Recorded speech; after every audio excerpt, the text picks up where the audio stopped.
perfect time to. Are you good? Sam? Jimmy?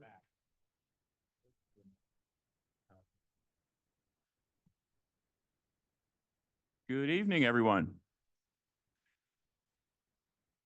Hey, Sonny. Good evening. Could I ask you to take a seat, if you would, please? Or actually, could I ask you not to take a seat? Could you please stand for the Pledge of Allegiance? Thank you.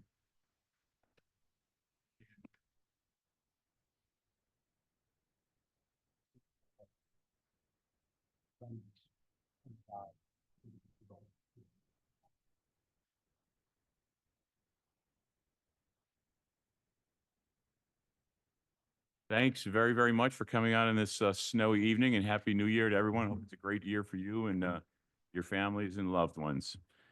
Please speak into the microphones. There are probably a few more people Zooming in this evening. With that, is there a motion to approve the agenda? Yes. Thank you, Joel. Is there a second? Yes. Thank you very much, Julie. Any discussion? All those in favor? Aye. Any opposed? It passes. Thank you, Rachel. And let's get right into the reports. Mr. Manager, Kyle?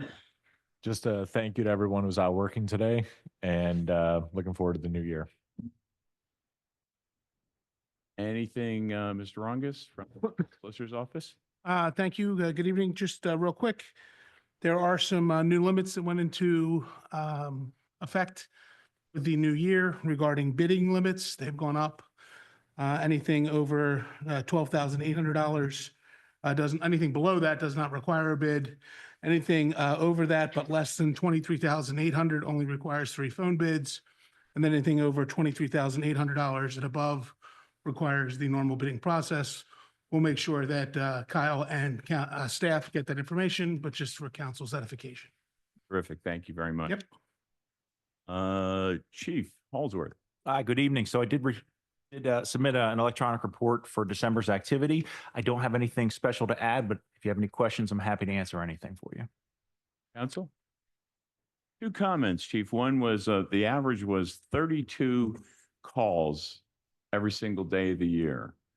I didn't realize, I guess there were that many calls in the borough on any given day. So that average comes from really a combination of calls that are dispatched to us and proactive activity that the officers are doing each shift. Could be business checks, vacation checks at private residences. It's a culmination of all the activity that they do throughout the year. Gotcha. And then the other issue that caught my attention was that the revenues from parking and tickets, but primarily parking, is down about $220,000 last year as compared to 2023, primarily in the parking permits, parking tokens, and smart cards. So the bulk of that revenue is going to be from Genesis.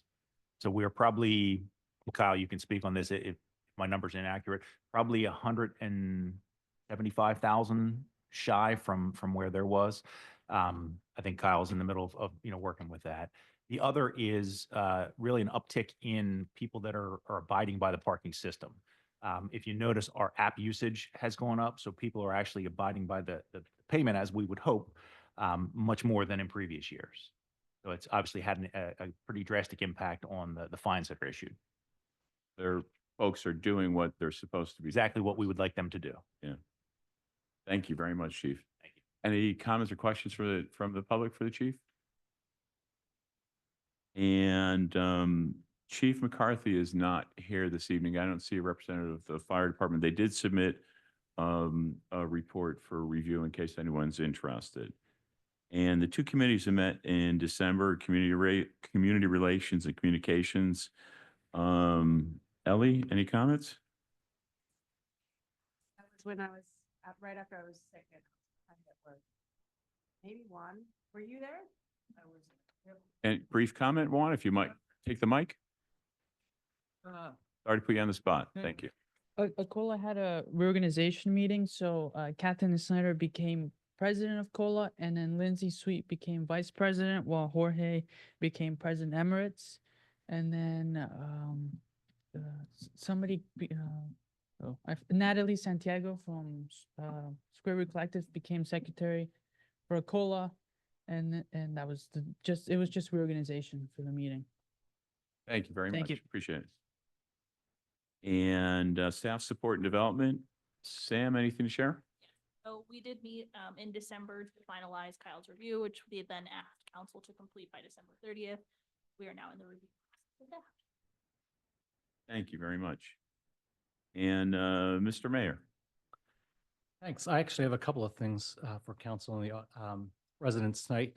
Just a quick update on the Ford Fly issue. Spent a ton of time on that in December, and I think we made some really good progress. There are two really good solutions or options for treatment for flies that showed positive signs during experiments this past summer. And we expect that those tools will be available to farmers for this growing season. So we're waiting to get official word on that, but we're expecting those tools to be available. There is also, for the first time, the potential to have an in-home use. There has never been a application for in-home use. And there is a all-natural product from OrganiShield that has been tested in the farms that can be used in homes. And the nice thing about it is because it is 100% organic, it does not require EPA approval. So we got some samples and folks tested that at the end of November, beginning of December, with really good results. So we are working with the manufacturer there to make it retail available through retail as the one and only at-home use product. There are a few other products that are out there that are still being tested. There are two manufacturers. Both of them are visiting the borough here towards the end of January, and both have agreed to have public meetings to talk about their product and what they're going to offer. So we're coordinating those dates and times with them. So it'll be really nice to hear directly from the manufacturers on what solutions are out there. There are a couple of EPA approvals that are needed, and we are hoping that the emergency declarations that have been signed, so we have ours that council approved, Avondale Borough, New Garden, and Kennett Township have also signed them so far. We have submitted them to our state reps. I did bundle all of them together and I sent them to the governor's office. And I requested a meeting to review it with him. Whether I'll get it granted or not, I don't know, but they respond within 3 to 4 weeks on his calendar. So we're hoping that there's a potential to review this with him. If he can sign, if he will also agree that this is truly a public health issue and an emergency, it will fast track the EPA approvals, which would be really great. So it doesn't shortcut any of the testing. It just moves, we're number 200 in line. It just moves us from, the bottom of the list to the top of the list for EPA approval. So we're pulling off every potential opportunity there to speak with folks and to provide solutions. So I think it's a step in the right direction. There's tons more to share, but I'll do that through email and provide some updates there. And we have questions on that one? Just a thanks on behalf of the entire town and area. The work Matt's been really strong arming anyone he can to really drive through how important this issue is and how inconvenient and annoying it is. And just the work you've been doing is spectacular. Thank you. Thanks. I'm glad to do it. And but we are, I said, if I was ever calling in a favor to get in front of certain people, this was the favor I was asking for. So we're going to keep pushing on that because it impacts a lot of people on there in a real negative way. I had two other quick things. One is I would like council to consider a process to create a new borough seal.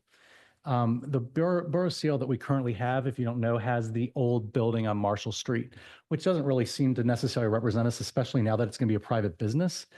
I was thinking that it would be nice to do that. We do use the borough seal for giveaways. When I visit Boy Scout troops, I was at 2 schools last month. One, we did a reading at the elementary school, went and read to the 2nd grade class there. I usually like to take something from the borough when we do that. And the old pins that we have with the old logo just doesn't seem to be right. So I was asking, I'd like to consider maybe a process where we could have like a public competition and maybe we could draft guidelines and put it out to the public and let people submit artwork for it and come up with an idea, but I would like to see some type of updated seal because I do think we can use it well beyond just official things. So I was hoping we could just have a moment of discussion on whether you think that's fair and reasonable. Is it just a waste of time? And what would the next steps look like? Council? I like the idea of having a public input on it. See what they come back. Yeah, I was gonna say the same thing. I like the idea of doing some crowdsource. In I actually didn't realize that building was an old building and Joel, any thoughts? I mean, yeah, it's a good idea. Makes sense. If I draft some guidelines for a potential contest or not necessarily a contest, but parameters and some guidelines that council could review for the February meeting and kick it around, then we could launch it out to the public. Would that be okay? Great. Okay. Any brief comment from the floor? I'd just add, Matt, maybe if there are local designers, we should engage them. Like, it shouldn't be, we shouldn't exclude professional designers. Absolutely. Donate their service. Great idea. Time for a little update. Thanks. And then the last thing is back in 2018, I issued a proclamation which was called the Equal Access Pledge. This was designed specifically following significant amount of immigration deportation that impacted the area over a several-week period. It was an intense time of deportation of undocumented folks in our community, which created a significant amount of concern and being unsettled, which rightfully so.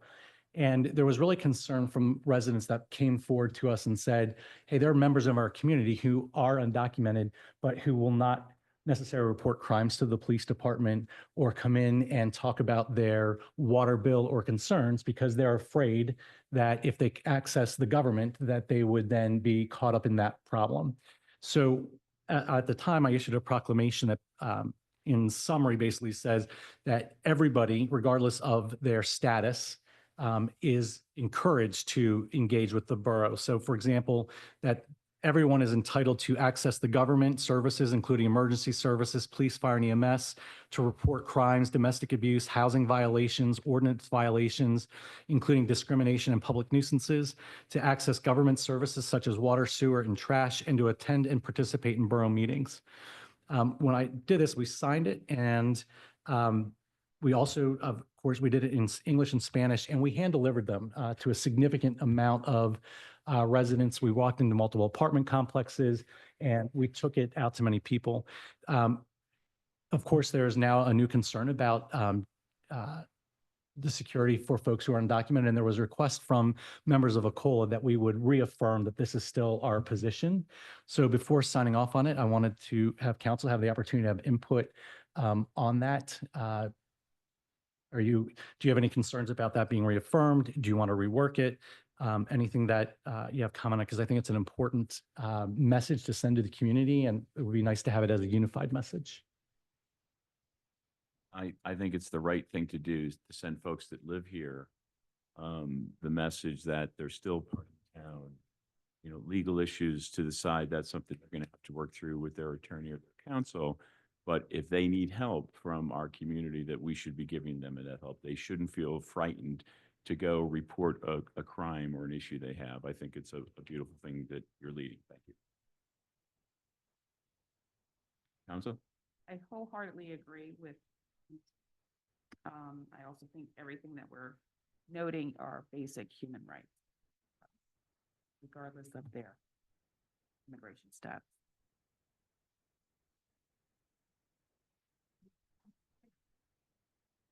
I totally agree. Yep. Sam? Thank you, sir. Okay, I'm going to re-sign this effective tonight. We had it in a frame inside the borough, but then we also distributed it out. We certainly would like ACOLA and be able to reach out to their members and to residents. But I think it's important that we send this message that that the government is for everybody. And we're just not going to worry about status when people are accessing their government. That's it. Thank you very much. Thank you. Next is really kind of sliding from my report into the new business area. And at the end of the year, I had asked the council and the mayor to consider kind of reflections on last year, kind of key accomplishments, but also what's left on the plate. What are the things we didn't finish that we still have to make sure are a priority going forward? And just to kind of share sort of a brief summary in terms of the 2024 issues and accomplishments that we faced when you stop and take a look at it. Certainly very pleased with the balanced budget for 2025 and no tax increase. And overall, some pretty solid financial footing. Certainly some areas we spoke about parking earlier, this complex, so forth. But overall, a strong financial position, certainly stronger than we have been in, and a great leadership with Nick and Joel's finance committee. Certainly a strong, very strong and stable police force. We've got a brand new 5-year agreement that just started up January 1. We've got a new agreements with the chief and our lieutenant and a state-of-the-art police station to have and to house them in now. So great things in terms of that. We also certainly are proud of a new 2-year fire and EMS agreement that we have with fixed maximum cost increases. A revised and a redirected committee structure and process, really trying to take it to the next level to see how we can use the committees to accomplish more as a local government. Huge advances when it comes to zoning and codes and enforcement overall. Kind of back to our in-house model under Lexi's leadership, along with Joe and Jonathan, who've really been doing a really, really nice job of transforming everything over to the electronic side, using technology to make it easier for their customers and for them as well. New sidewalk ordinance, to make our streets more walkable, and lots of accomplishments when it comes to zoning and codes. Public Works, I know Rob constantly working with duct tape and baling wire to keep this old town going. Certainly an aged infrastructure, but also, continuing to pound away at the roads and alleys. More sewer pipe relinings last year, the safer streets work that you did with the crosswalks in the streets and curbs and that sort of thing. And finally, signing the Birch Street contract, are certainly some large steps in. And a lot of other things that certainly go unmentioned, but much, much appreciated to you and your crew. When you look at the trails, largely led by Square Roots, the parish trail work that's gone on there, the new gateway access from the Y over to Anson Nixon Park, and Cypress Beach, the trailhead and the park that's over there, certainly wonderful things that our friends from Square Roots have done under their leadership. Certainly very proud that we finally reopened the community pool that the Y operates. That was a good part of last year and a lot of back and forth. And we also got the ability to firsthand share our needs and our concerns and our thoughts and priorities with, some local, county, state, and even federal official. Commissioner Maxwell came and joined us, Representative Sappy, Senator Kane, and U.S. Representative Holohan's office, was here at least to hear what we had to say. In basics, but still very important, the work from an administrative standpoint that Sunny led with the new Kennett Square app that I know still things are developing, but a nice piece of technology to help people understand how to access government easier, local government, and also the new personnel manual that was finally placed into service last year, and the new updated emergency operations plan as well. And when we look at 2025, as we just dip our toe into it right now, there's still an awful lot to be done. And we understand the priorities and the ongoing issues that we have. And this list is hardly exhaustive. But, looking for the long-term solution to fire and EMS coverage, how can we make sure that this is no longer an issue and we have something we can predict going well beyond the next 2 years? We have a lot of large economic issues and needs that we still have to address as a community. This property being certainly very, very much on the short list, and we understand there's a small working group that kind of start to really take a hard look at what do we really do and how do we market and sell, condo, rent, whatever, this property that we're sitting in right now. refilling the Genesis buildings is critical to our downtown merchants and stores and restaurants. And the NVF site, like it or not, that's going to kind of start barreling down at us, and we're going to have to make some big decisions that are going to have an awful lot of impact. And then our sort of within that, or along with that, our overall economic future and stability as a town as well. We've got a sewer plant expansion that is going to happen. And what used to be a 5-year window is now a 4-year window. The clock keeps ticking, and we better get going, or else we're going to be in a lot more trouble as that window gets more and more narrow. It's not going to go away. And certainly, we understand the importance for many folks to continue with the beautification of our streets, our sidewalks, and just the town in general. When you drove or walked down State Street, in late November and December, and even through this evening, it's just a charming, beautiful little hallmark sort of feeling when you drive down that street that's lit up at night, and those sorts of things that continue to make Kennett a special place. And it's at the bottom of my list, but not the bottom of our list.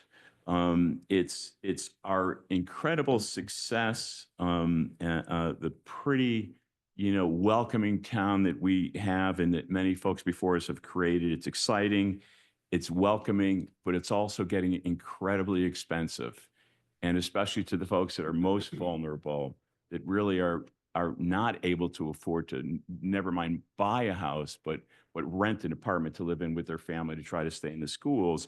We still have to accept that, at least in my opinion, as a major initiative, that we have to do some things and make some compromises to do better than we have so far as we look into this year.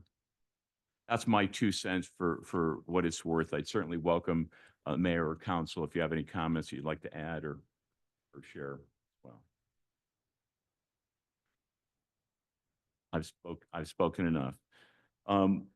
Let's get into the discussion items. Tonight is a voting meeting. We're probably not going to have the meeting on Wednesday. We've got a fairly short agenda this evening, so we probably don't need the meeting on Wednesday. So if we can act on those issues tonight, instead of carrying over them to Wednesday, we'll see what we can do.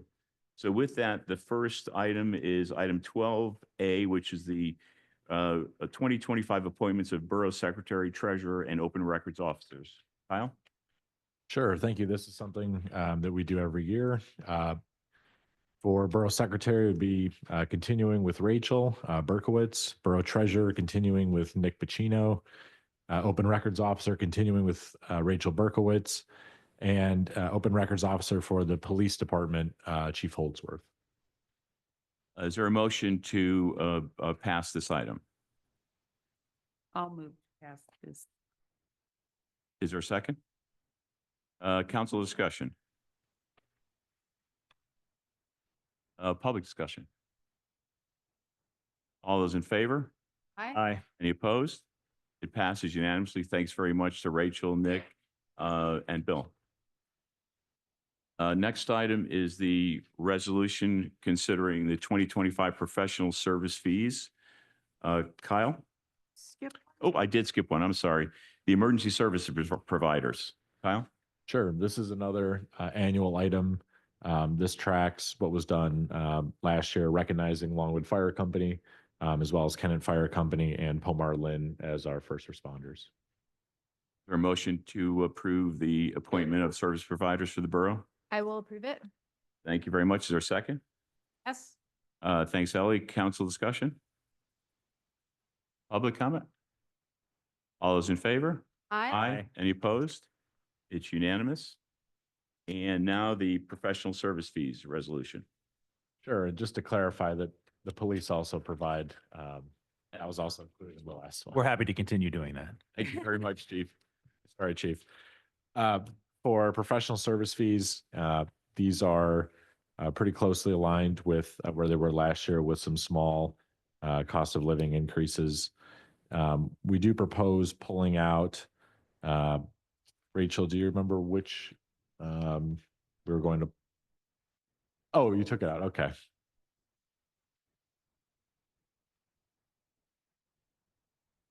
Right. Yep. Thank you. Is there a motion to approve the fees? So moved. For a second? Second. Council discussion. Just want to recognize when you look across the attorney's fees that we have, our solicitor's office, who gives us really, really solid service, and a lot of work, has the most reasonable fees when it comes to that, as well as our engineers. And we appreciate how you've kept them very much in line with inflation for both those firms. Any other discussion? Public discussion, comment? All those in favor? Aye. Any opposed? Thank you very much. And the resolution to appoint an independent auditor for fiscal 24, 25, 26. Sure. So I'll turn this over to Nick to explain the process, and perhaps Andy Rongus as well. Just a quick housekeeping. We are having some trouble hearing people on Zoom, so if everyone could speak into the mics. So Nick, do you want to take the lead on this? Yeah, this is just a resolution to appoint the independent auditor, due to the expiration of the prior term of service for them. They have, which should be attached, have presented us a estimate of their fees for the next 3 years. They would like to renew for 3 years.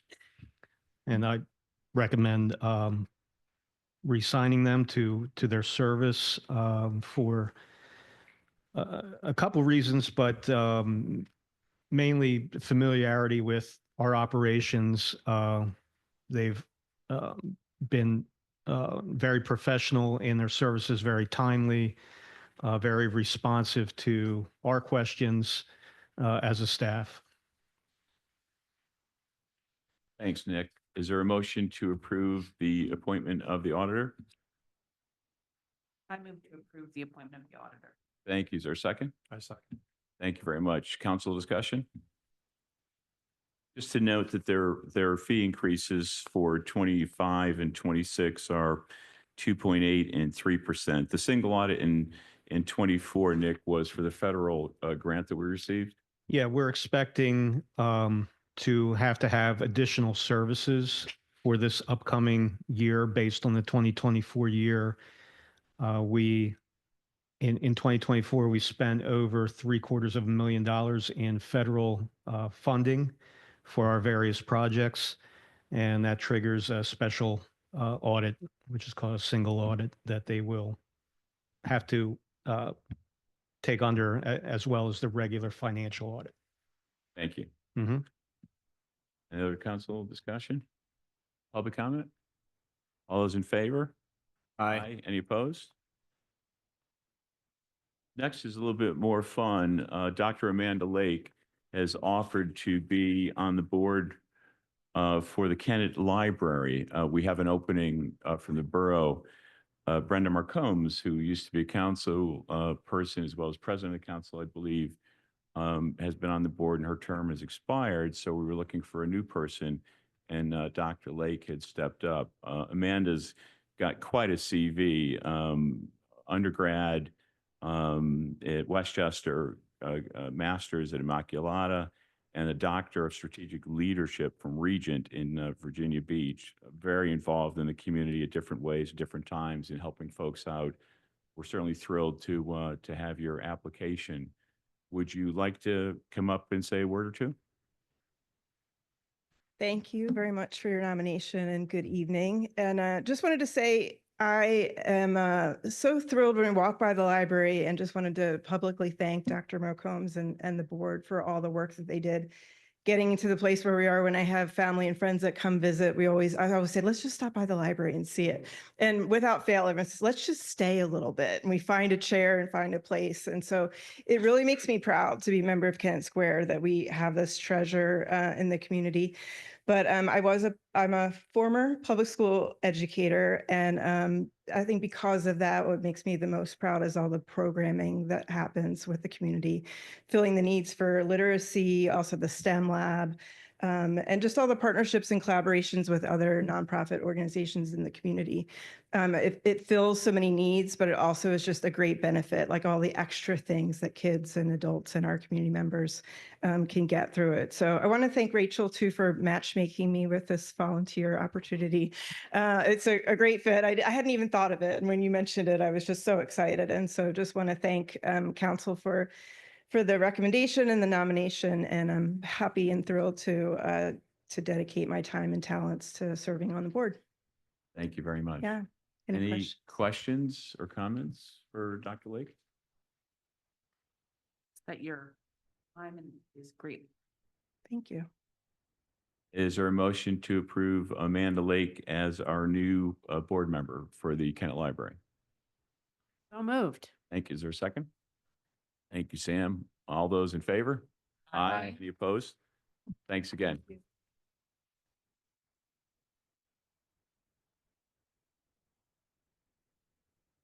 And next is to consider the Parkside Development Agreement Amendment. Kyle, Andy? Sure. Andy, you want to lead this, and then maybe Rob can give some Rob? background info as well. So as you, council in the audience may recall, last month, we approved the bid award for the contractor to complete the sewer work here in the borough.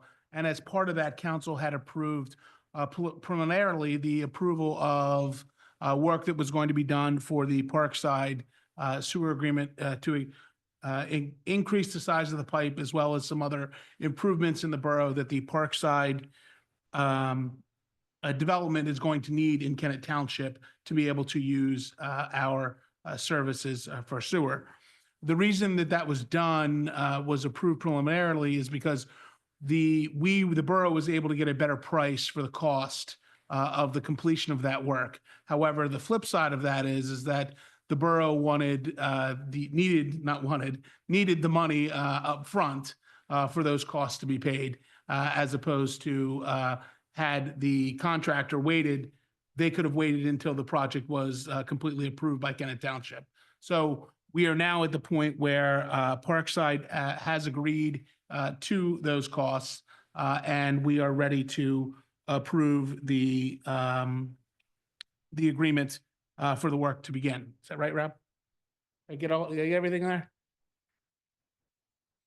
Sort of? Yeah, that's pretty much the gist of it. I mean, this has to be done sooner rather than later. And this amendment allows us to take it over and get it done at a faster pace than they would have. And they are fronting the money for it. So it helps out the borough. Is this the right thing to do, Rob? It definitely. Thank you. Council discussion? Public comment? Please. Does this add more work for your team, Rob? That you'll be managing it instead of them, or is it less? It ends up landing, the management ends up landing on us. We'll be inspecting it. Now the engineering and inspection fees are paid also by Parkside, but yeah, we'll have to manage the project as part of our original project.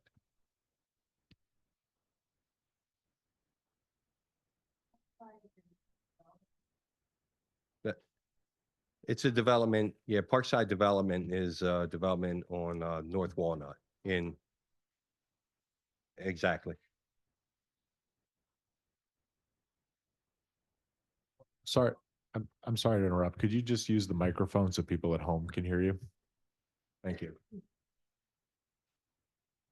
The question for anyone at home was, is this part of the Parkside residential development on North Walnut Street, Yes. actually in Kennett Township? The only issue, the only responsibility that the borough has is the sewer portion, since that residential community will use the borough's sewer capacity. But please. Right. So when Kennett Township approved this plan, they did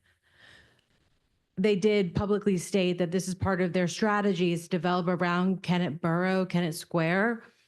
But one thing that's happening is they're developing new townhouses, new apartment buildings around Kennett Square, and they're not adding public sidewalks. And it's just happening more and more, and this would be another example. So when is Kennett Square going to work with Kennett Township and ask them to put sidewalks in? Because everyone's walking on the street to the borough from Kennett Township in these new communities. There are a lot of people that walk down Walnut Street, just especially going toward Anson B next. A lot of people running on the street. I mean, from a legal or factual standpoint, I mean, certainly the borough has no authority to require sidewalks in a neighboring town. We can suggest they do that or nudge them when we're having a cup of coffee or beer with them, but really it's their decision to make, but certainly understood. And it's certainly when you talk about some of the main streets coming into the borough. Any other comment? Please. The borough, though, does not have sidewalks on their portion. And should we not have sidewalks installed? Because it is dangerous on North Walnut. Certainly a fair comment, unrelated to this topic right now, but certainly a very, very fair comment. Yes, sure. The issue we have with putting sidewalks on North Walnut is that we only have a 33-foot right of way on that road, which is the most narrow that we have. It goes back to the minimum right of way that PennDOT required. We would have to obtain easements to be able to put sidewalks in. Thank you, Rob. Is there a motion? Do we have a motion yet? Is there a motion to approve the amendment to the sewer improvement amendment as presented? So moved. Is there a second? Second. All those in favor? Aye. Any opposed? Thank you. And to consider the ordinance of Chapter 23's amendment C3 zoning district offsite parking. Just give us a little background, Kyle, I guess. Sure. So what we'll do here is we'll take a presentation from Square Roots, who's presenting this proposal. Just as way of background, we'll then give our staff kind of report and feedback after it. And this did go to the Planning Commission, which they passed on the council just before the holidays a few weeks ago. So if I could invite up here Luke to give that presentation.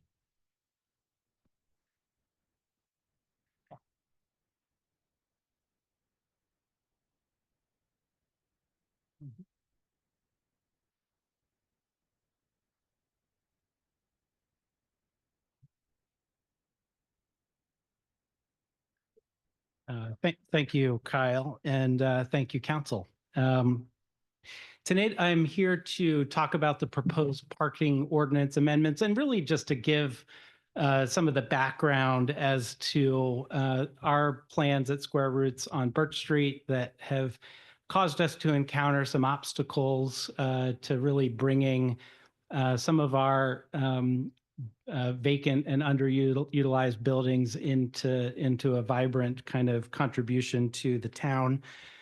I'm going to sort of talk for about 10 minutes. I'm going to divide the talk into three parts. The first part is really just going to set the stage to say, to talk about Square Roots and how we're really organized for community benefit. I'm going to give a window into some of our nearer term plans with two buildings in particular that are kind of focal points for us in terms of next steps in bringing these buildings into life, and really to show that these are also designed for the community's benefit. And then really we need the community's help to be able to do this. So talking about how the parking ordinance changes will help to drive and enable these benefits.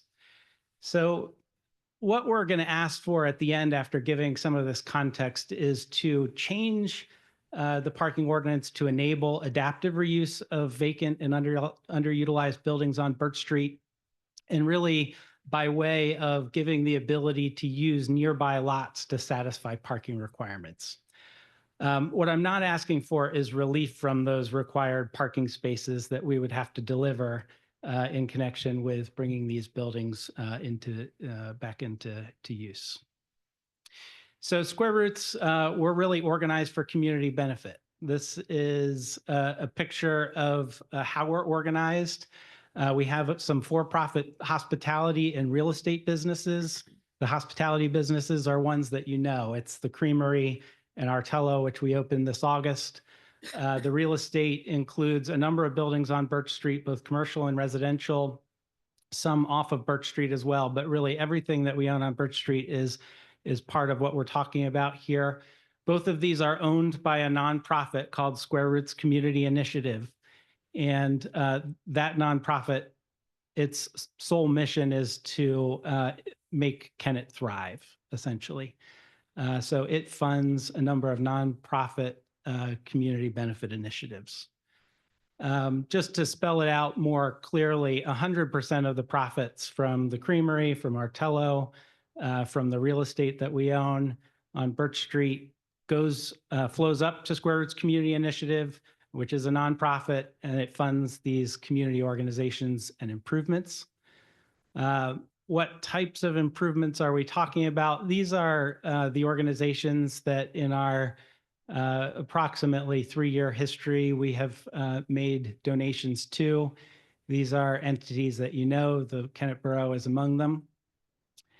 And over the course of these 3 years now, SRCI, Square Roots Community Initiative, has granted over $500,000 in grants to these organizations within Kennett.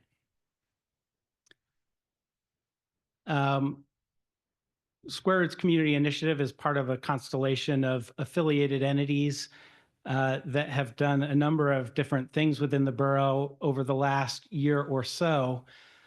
We funded 80% of the cost of the grants consultant that was successful in securing a $2 million grant for the police station.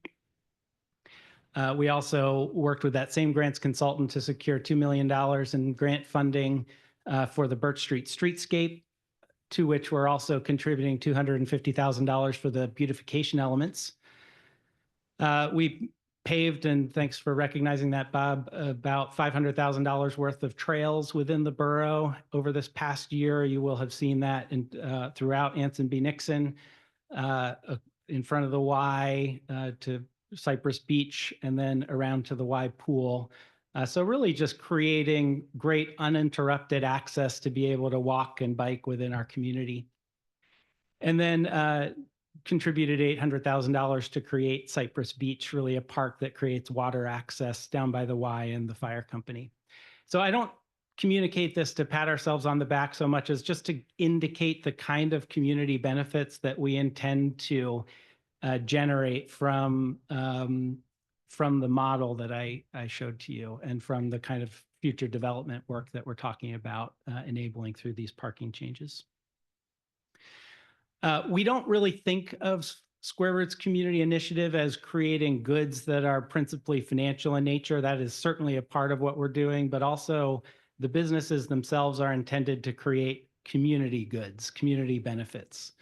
And so that's done in a number of different ways. I'll run through them quickly. We have a number of inclusive community events. One of those happened this weekend with Three Kings Day at the Creamery. You might have come and seen camels and a really diverse representation of our community, just celebrating together and enjoying music and time in each other's company. These and other events like them are intended to help create an inclusive community identity. Seasonal activities like the Holiday Village Market, community life and neighborly connection. The Creamery is a place where you can come together and see people you know and build kind of social capital within the community. Creamery is a platform for fundraising events for nonprofits. We have jobs with benefits, and it's a platform for artistic expression and horticulture. So again, the goal of these businesses isn't just to create monetary improvements within the community, but these other kind of social improvements as well. And so today we're talking about the ability to do more of this. It's really the adaptive reuse of these vacant and underutilized buildings to energize Birch Street businesses and expand the nonprofit mission of SRCI. So let's talk about, that's sort of the Square Roots organization and how it's designed to help the community. Let's talk a little bit about our plans for the future, particularly the nearer term, which we think are good for the businesses and also really good for the community as a whole. I'm showing you here a picture of Birch Street, and I'll sort of walk through what we're looking at with these stars. These are projects that we own on Birch Street, the commercial projects in particular. We're going to zero in on tonight's discussion on the yellow stars. Those are the kind of nearer term focal projects. But just to give you a quick picture, walking from left to right on the slide, the star on the left is Artello. The next star, sort of southmost or at the bottom, is really the auxiliary parking lot. I think that was the first time I said that word right in the last year. Auxiliary parking lot for the creamery. You see just above it a red star that is a building we're still trying to figure out what the future of will be, right on Birch Street. And then behind it is one of the projects we'll talk about. It's 340 Cream Street. Right now it's an auto mechanic. And then to the right of it is the building you're very familiar with, the creamery. We're going to look to do some improvements there. We'll share a little bit more about that. And then the next building to the right is the Square Roots office. So that gives you sort of a picture when we talk about what are our plans for Birch Street. These are the kind of buildings that we're talking about. Zooming into the focal portion tonight, you see 340 Cream there nestled, not on Birch Street, but kind of set back a little bit against the railroad tracks. Maybe a building you haven't really given much attention to. It's been an auto mechanic for some time now. That's a building I'll talk about in a subsequent slide here. And then, the existing creamery opened as a pop-up in 2016, became a permanent space in 2018, and has been sort of vibrantly used and enjoyed since then. The portion that we're talking about expanding is the rear portion. This is the most historic portion of the creamery. And again, I'll sort of look at a picture of what we're talking about. If you've hung out on that slab to the east side of the creamery and looked through the fence into this building, this is what you see. This is that most historic part of the creamery. I want to say 1902 is the year it came into being, really sort of a part of initially the dairy industry, and subsequently in the 1960s, the mushroom industry. It's sat vacant and unused since, I want to say 2003. And we started developing some plans for a portion of this space in this building, but ran into some structural issues. So we're still trying to kind of figure out how to get past those. But this is the building that we've been putting a lot of planning energy into, really as reserved dining space and expansion of what the creamery is already doing with events and things of that nature, really revolving around food and beverage is the plan for this space. And you've seen that picture before in the context of a couple of years ago, looking at your support for a grant, which we appreciate your having given. This you haven't seen before. This is a glimpse of 340 Cream Street, a concept plan for that. This again is that sort of set behind the railroad tracks, currently the auto mechanic. And what you see here is really kind of a unified outdoor plaza that connects the creamery and 340 Cream Street. So the idea is that there'll be some outdoor space that invites people to enjoy the outdoors. And then the building itself will be a restaurant, food and beverage, and also interactive games. So things like duck pin bowling, which is like that mini bowling, would be an example of the kind of thing. The goal is to just get families interacting together, which we think is a really good thing for the community. So that's the current thinking. This is the concept plan. We'll shortly be moving to the architectural stage to dial it in a little bit more, but we're pretty excited about the way this will contribute to Birch Street and to Kennett Square. And so with that as context, why are we here? Really to bring these kinds of projects into being, we need your help. And what we're asking for is some changes to the parking ordinance. Just to give some background on this, Birch Street was converted to a commercial zone in 2021. The zoning change was intended to encourage a commercial shift in what was historically an industrial area.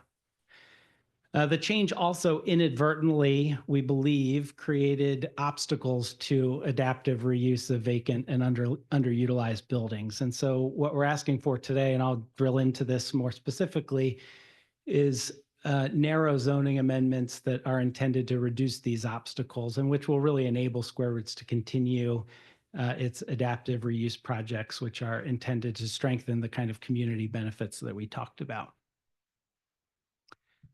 So this is what the zoning map, I don't know if those in the community have spent time looking at a zoning map before. This is it. This is an old one. Prior to 2021, you see all these blue areas were part of the same zone. That zone was an OI, meaning office and industrial zone. So that was what was intended as the uses in this district at that time. You can see I've sort of colored the text here all in blue, signaling that all of the buildings that and parking lots that we're talking about here were in this OI1 zone at the time of 2021. Again, this is 2021 came after the creamery came into being. So the creamery started when it was in the OI. This is the current zoning map, and what you see here is a bunch of different colors. So Birch Street has the uncomfortable distinction of having 4 different zoning districts in one block, which makes it really complicated to do projects there, particularly projects that require parking. And so you can see that as a result of that 2021 zoning map change, you now have these 3 different colors. The Borough Building, Legacy Fields are still in the OI. The Creamery auxiliary lot, I'll get it eventually. 340 Cream Street and the Creamery are all in the C3 or a commercial zone, again, trying to encourage commerce in that area. And then the Y Pool and South Street lots are now in the R3. Again, those used to be in the OI as well. So there was this sort of like, I'll call it balkanization or this fragmentation of districts that happened here. Generally, at the time, I think we thought it was a good thing. I don't think anyone really kind of cued into the potential unintended consequences of how this would affect the parking issue.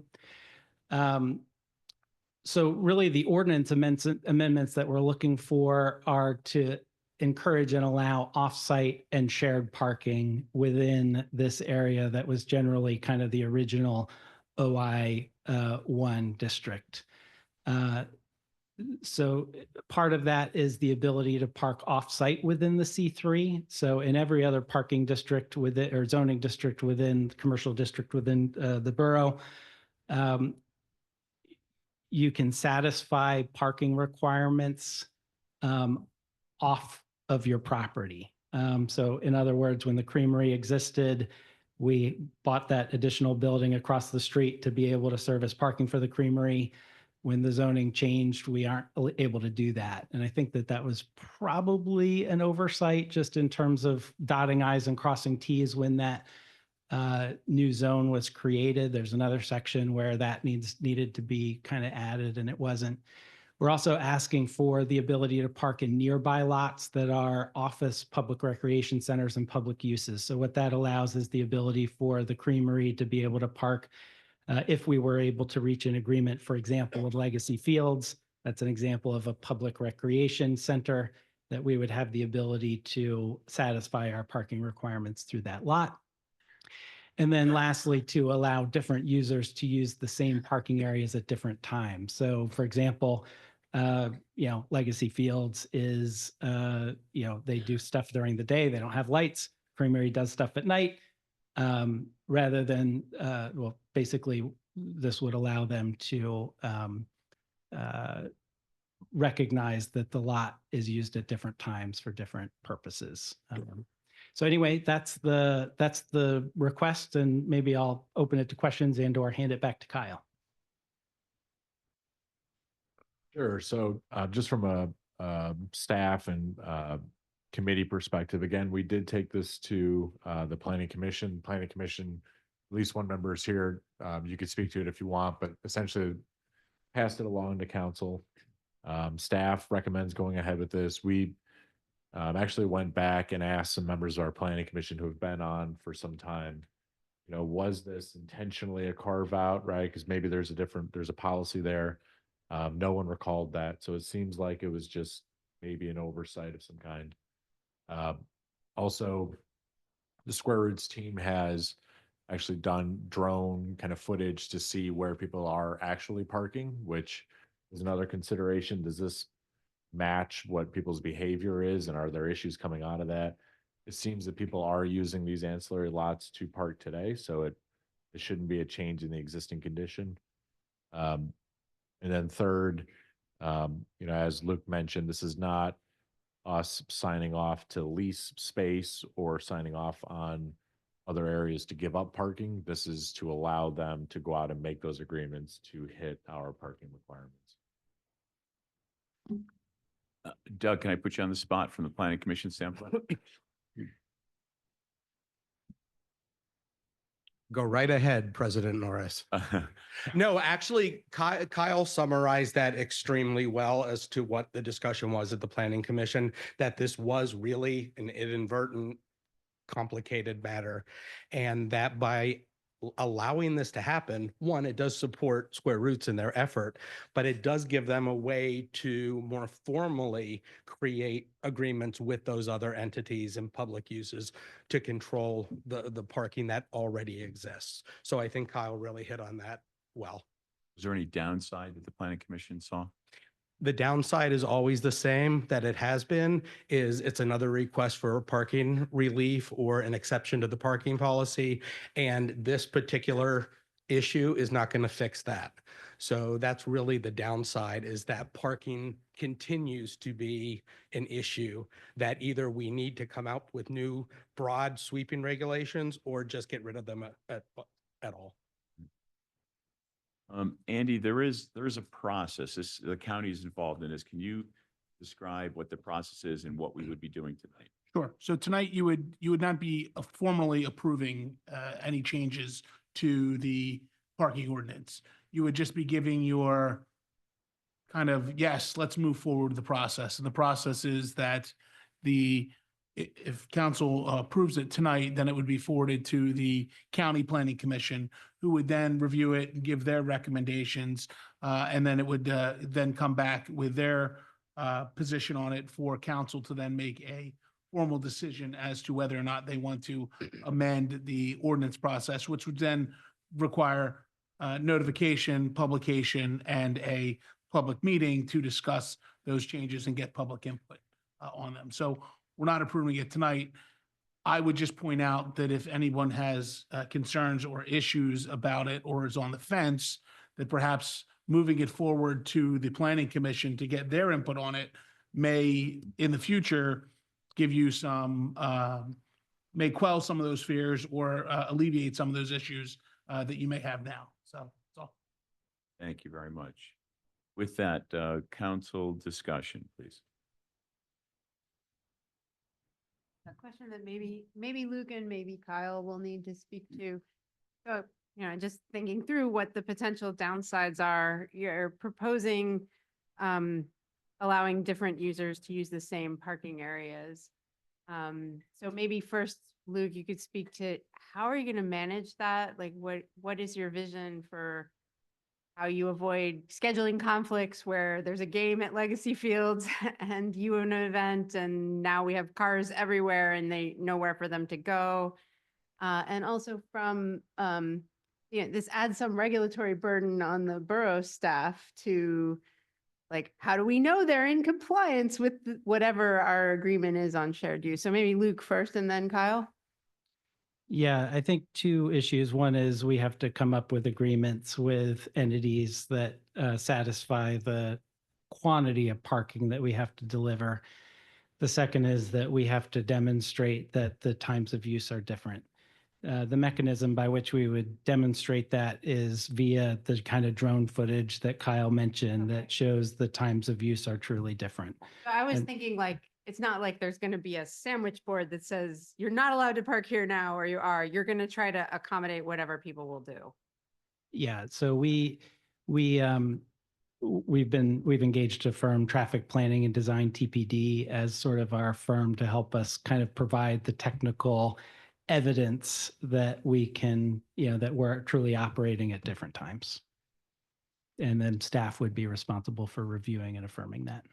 You don't need, that seems pretty straightforward to me.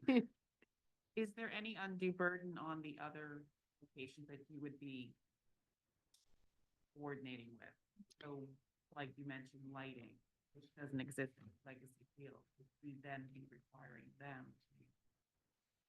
Or are we putting any undue burden on? I don't think so. And I think they have a control point on that, which is they can determine that they don't want to enter into an agreement with us.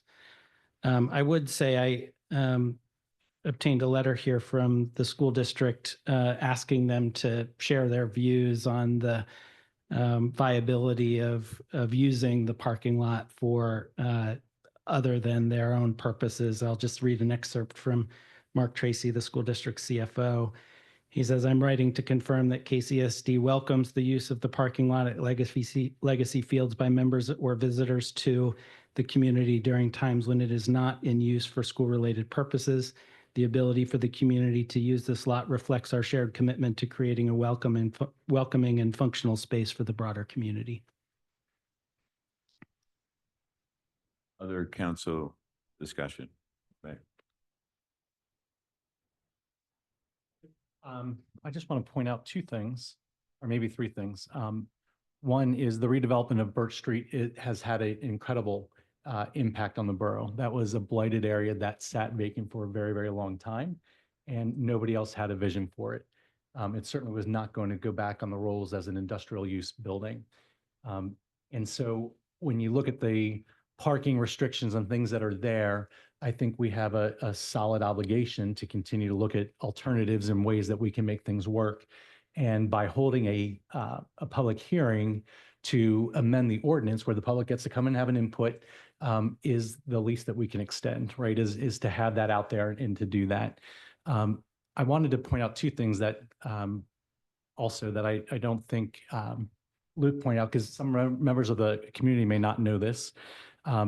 In their structure for Square Roots Collective, the real estate that they own in town is owned by their for-profit entities, which is owned by their nonprofit, which means they're still paying property taxes on all their buildings, which they could have bought them all in a nonprofit entity and exempted them from the tax rolls. However, they have kept everything on the tax rolls, which is a huge benefit to the borough.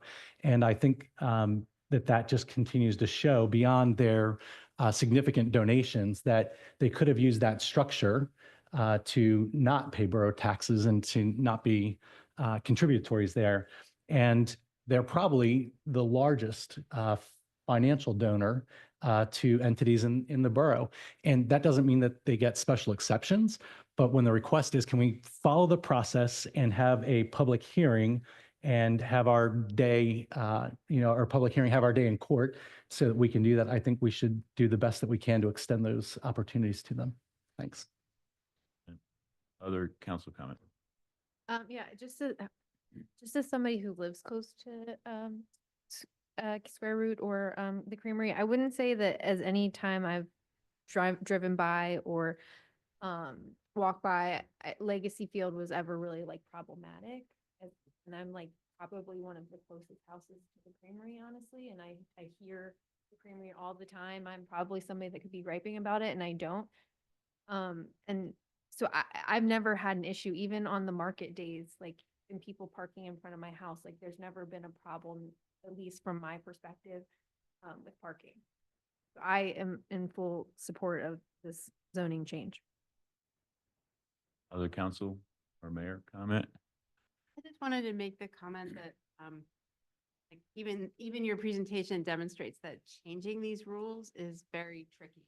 Like, it's easy to inadvertently create a complication that you didn't expect. So I just wanted to thank you for being really thoughtful and clear about exactly what it is you're asking for. We get a lot of like general complaints and then we're scratching our heads, how do we fix that? But I appreciate the work that went into kind of saying, this is a fix that might be workable.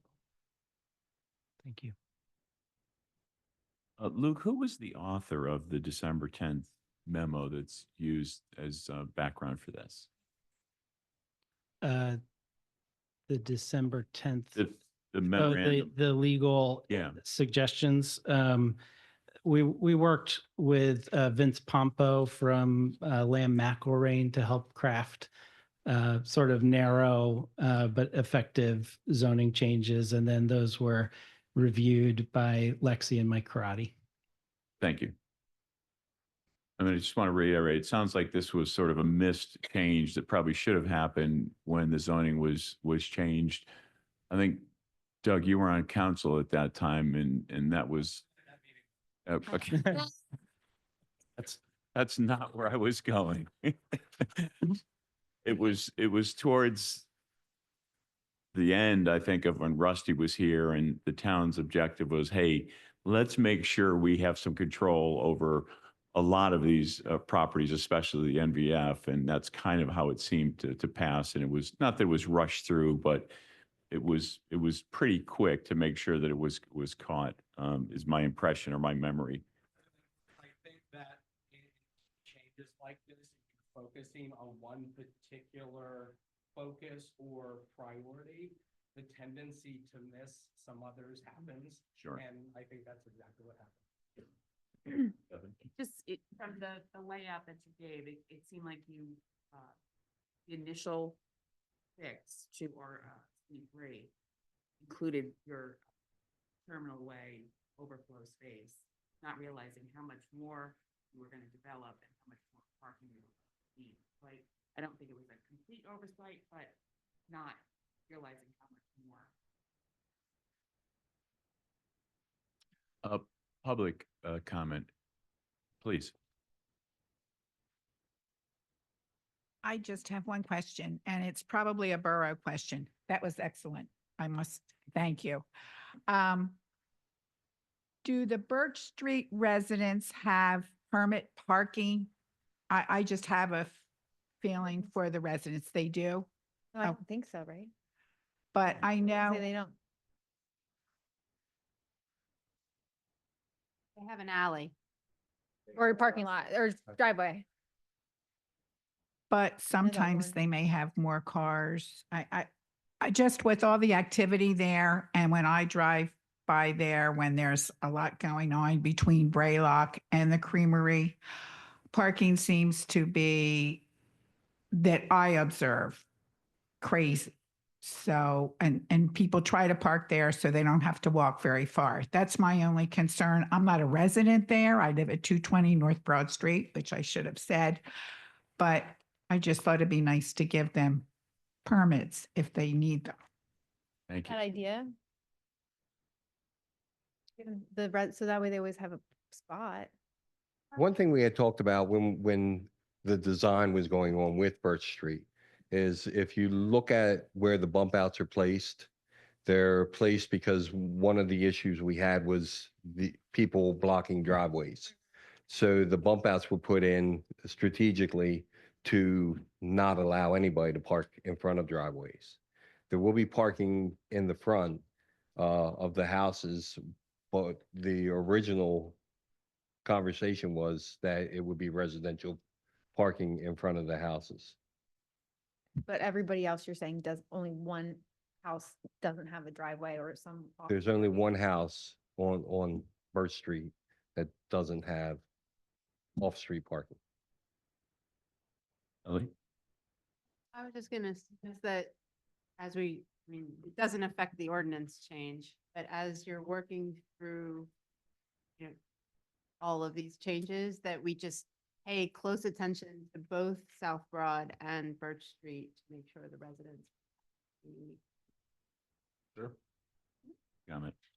They were, during the holiday market, cars were spilling onto South Broad, and I brought it up with Luke when we met, and Luke said, oh yeah, they have an alley and they have other places to park. But if we get concerns from those residents, I think we should bring them forward and make sure that people who live there have a place to park first. Very fair.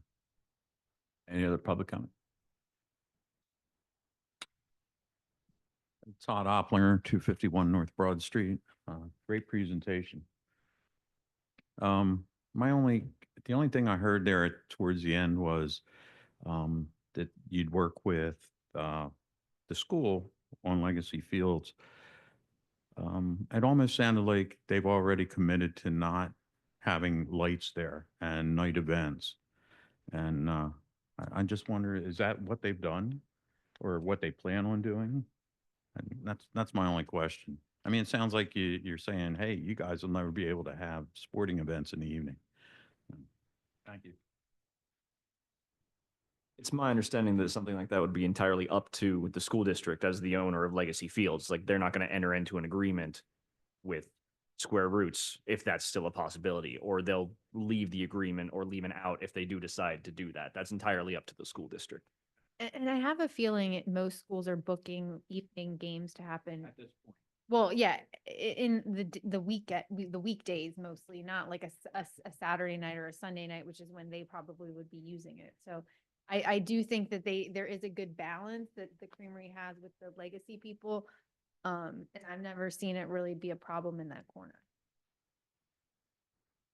But in the end, they'll need to sort of prove that long term. Yeah, hi, good evening. I'm Tom Souson. I'm on the board of Family Promise of Southern Chester County. We're one of the organizations that was on the list that Luke showed that benefit from the way Square Roots is organized, and they're giving back to the community. And I just wanted to mention that as an organization, we're very supportive of this. It allows Square Roots to continue with their vision, which ultimately brings great benefits to small nonprofits like Family Promise. As a nonprofit, we constantly have to look for ways to fund the organization, and having their support is incredibly important to us. So just wanted to voice some support for this change. Thank you, Tom. Any other public comment? Is there a motion to approve the C3 parking ordinance change as requested this evening and pass it on to the county for their review? Motion to approve. Is there a second? I second it. Julie, Timothy, thank you very much. All those in favor? Aye. Any opposed? Nay, it's unanimous. We can get it going to the county. And I do want to just take a second to recognize Mr. Square Roots and his wife, Dot. What they have done for Kennett Square and other municipalities in the area is phenomenal. It's remarkable. It's beautiful. As a lot of folks know, Mike's struggling with some personal issues right now, and most people in his position would probably be in the Caribbean this evening and not here trying to help his friends and neighbors and community out. You're a beautiful person, Mike. Thank you very, very much.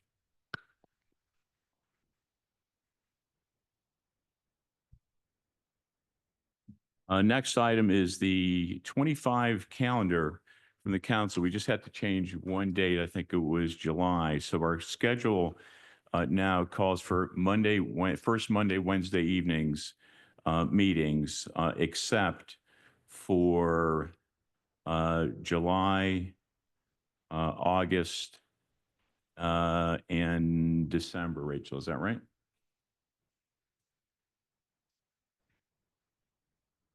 Primarily to give Nick and team and the rest of the staff an extra week after the Thanksgiving break to really finalize the budget in case there's any issues and last minute balances that need to be adjusted. So with that, is there a motion to approve the revised 2025 council meeting schedule? Motion to approve. Is there a second? Second. All those in favor? Aye. Any opposed? Thank you. Next item is I, approval of the bills paid. Any questions from council?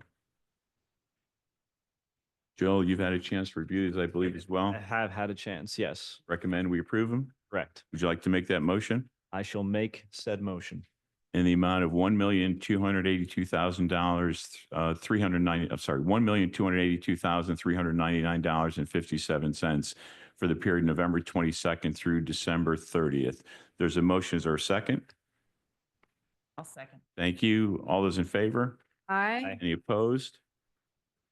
It passes. And approval of the minutes from our December 2nd meeting. Is there a motion to approve the minutes? So moved. Is there a second? Second. Thank you very much, Sam. Any discussion? All those in favor? Aye. Opposed? They pass. And now general open public comment. Any public comment? Sandy? Sorry, you have to listen to me again. Sandy D'Antonio, 220 North Broad. I just have a couple questions.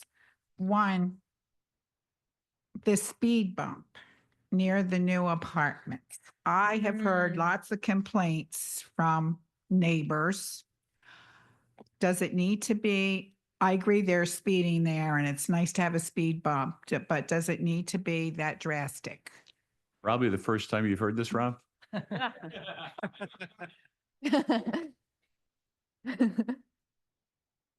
Rob, are you there? Rob has left the room. The approach of it, we actually had the fire company over there. And the approach of it was worked and is within the recommendations for the fire company. The problem that they had was on when you exit the ramp was because it's going down a slope, people were launching. That's my concern. Yeah, I watched the Land Rover bottom out. So it was. See it either. That's part of the issue. So it just creeps up. And if you don't know it's coming. Well, and that's what some of the markers are supposed to do. So now they've increased the exit ramp and it's much smoother than it was. So it's actually within the design and of the original design. And the fire company has also said it was within their design parameters. The question is it safe? It depends on how fast you're going. Yeah, That's just with slow every, down. that's with every speed table. I'm worried about the walkers, not the I don't think they're cars going as too much. fast. I agree with that. I've tried to cross the other crosswalks too, though. And even with the one light flashing and me in a bright yellow jacket, they wouldn't stop. I was standing in the road and they would not stop. So I'm not sure if we, how to get the compliance. Thank you, Rob.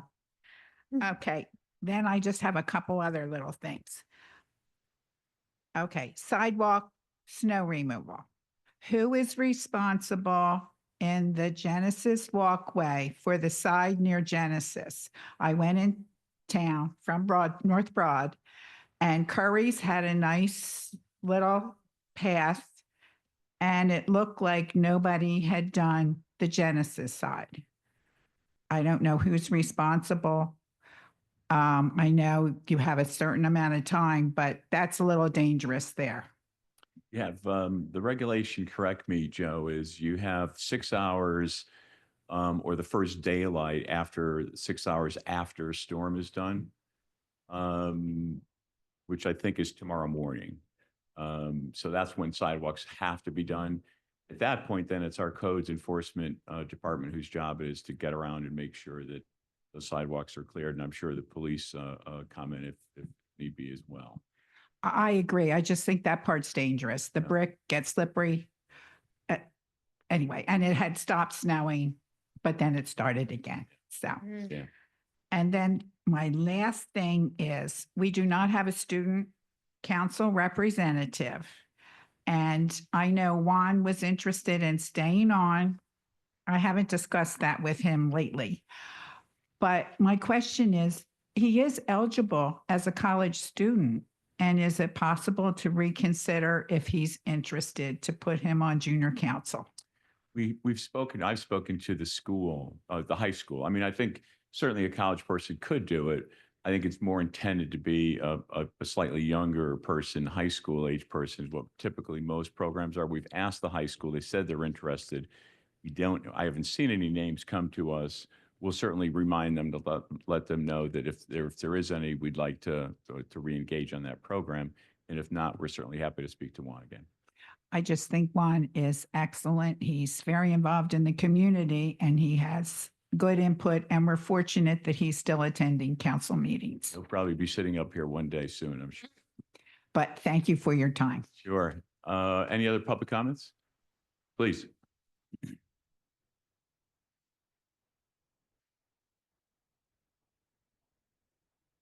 All right, hello. Just following up with the Name Rick Bohinski, and address. 403 Chestnut Street. Thank you, Rick. All right, just following up with the feedback from the library stuff from last meeting. So was it, you mentioned, Chief, that one of the items that I had concerns about, that it wasn't physically located at the library.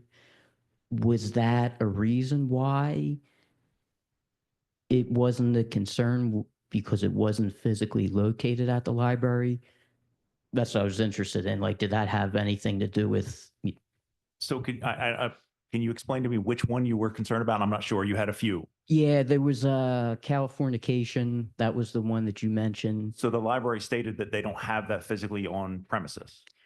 Right, but I believe that's something you can get through the library, like a digital media type thing. So I was, So I believe the director told me that it was available through the Chester County Library system, but they didn't have it at that site.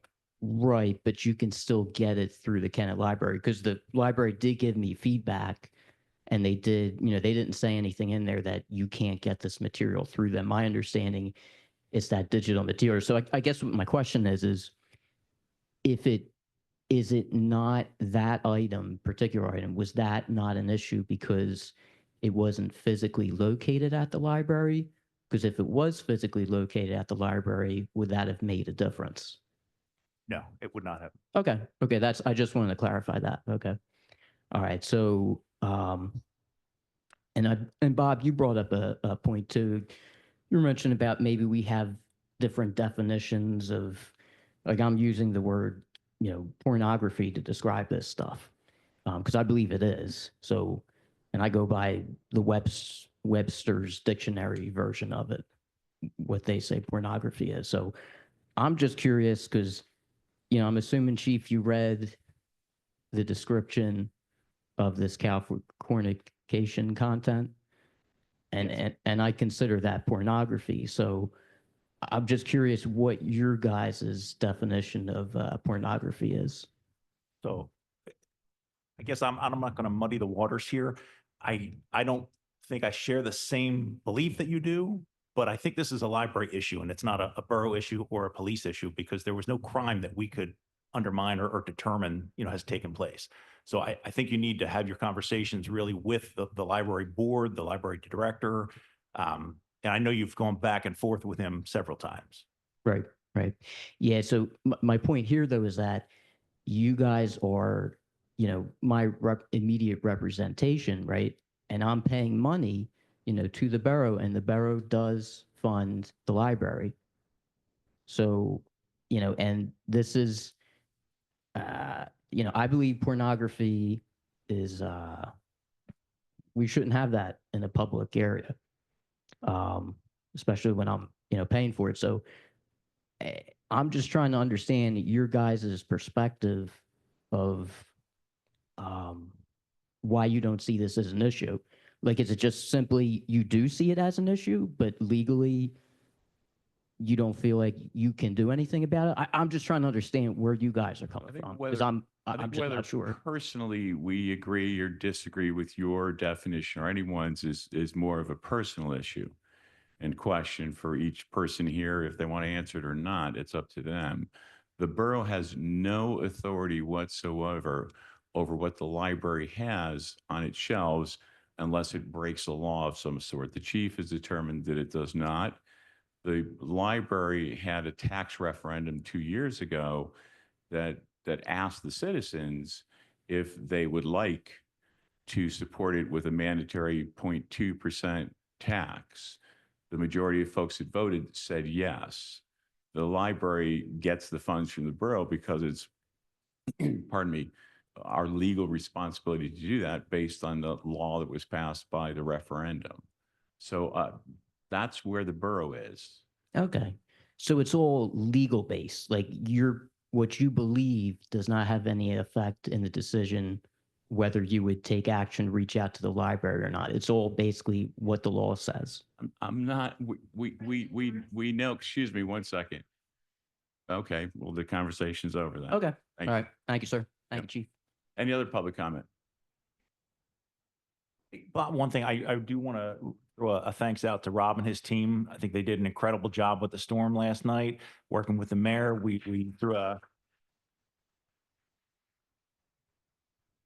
threw an emergency declaration in to help the safety of his team out there to get the job accomplished. And I think they did a fabulous job. Yeah, that's for sure. Thanks, Rob, and your crew. Any final comments from the mayor? Just a quick thank you to the Police Department and Public Works for New Year's Eve for the mushroom drop. Keeping everybody safe in the storm and just not the most ideal situation. So thank you very much for your hard work over the holidays. Kyle? Nothing. Council? Jen, brief? Very brief, just Jen Samuel, Daily Local News. Is Kennett Square doing anything special for Martin Luther King Day on January 20th? So we continue to participate. All residents are welcome to continue to participate in the MLK Community Breakfast, which is now being held out at Lincoln University. And there are opportunities there. So it's never been sponsored by the borough, but it is open to all borough residents, and more details are available on their website. Council President Norris was actually a speaker at it last year. Good event. And unless there's any objection, we'll cancel the Wednesday council meeting. With that, we're adjourned. Thanks for coming out tonight.